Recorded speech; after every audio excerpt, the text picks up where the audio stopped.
I'm Chris Fox, and this is The Bourbonite.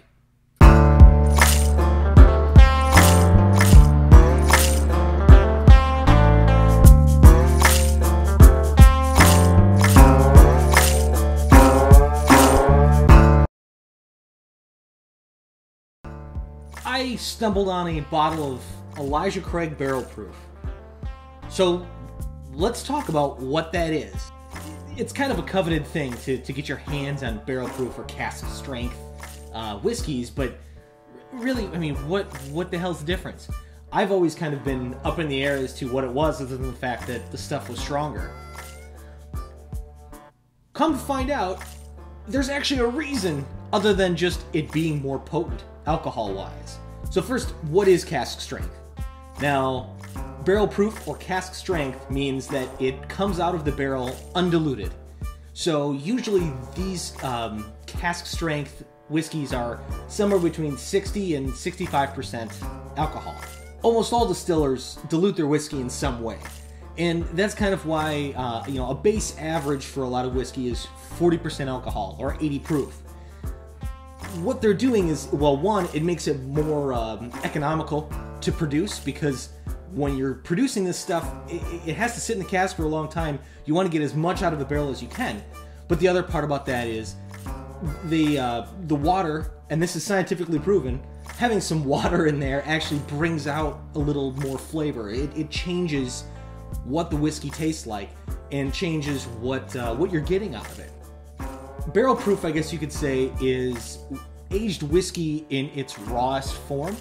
There's a proof called still proof, which is right out of the still, not aged at all, and that's generally around like 70% alcohol. I don't know about you, but I'm not a fan of drinking gasoline, so I tend to stray away from something that is that potent, which is why, to be honest with you, I haven't really gotten into barrel-proof whiskeys at all either. But the real reason that a lot of people really like barrel-proof whiskeys is because what it allows them to do is they get the whiskey in a raw form and then they dilute it themselves.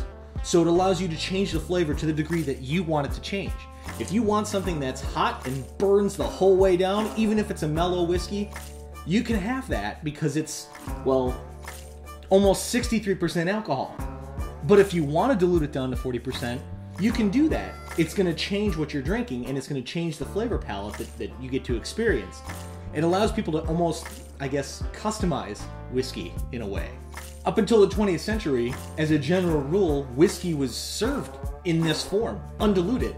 It was only then that distillers started to water down their whiskey a little bit and started to realize not only how much they could change their profit margins, but also change the flavors of their whiskey.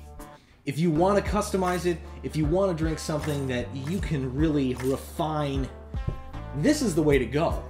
If you want something that's a little more in the direction of how a distiller intended it, then you'll go with a regular version of a bourbon or a whiskey. If you want it in its raw form, you go with the cask strength or the barrel proof. Is it better? No. Is it worse? No. What it comes down to, again, it's how you want it and how you enjoy it.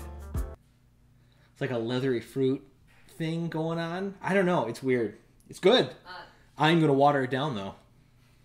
Because that's why I poured it a little short tonight. A little short, fill a little bit with water. But I had to give it the real experience first. Barrel proof in its rawest form. So that's it. If you like what you've seen, hit that subscribe button, give me a thumbs up, and join my Patreon page that I just started up. I'm gonna actually do some real reviews there for my patrons. Otherwise, here's to more whiskey, bourbon, and I guess, a little bit of education along the way.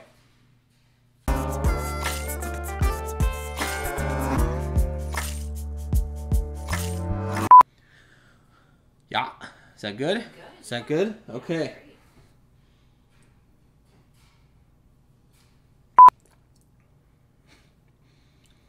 It's only hot on the back end. Whew. But it is hot on the back end. I can tell by the look on your face. Mm-hmm.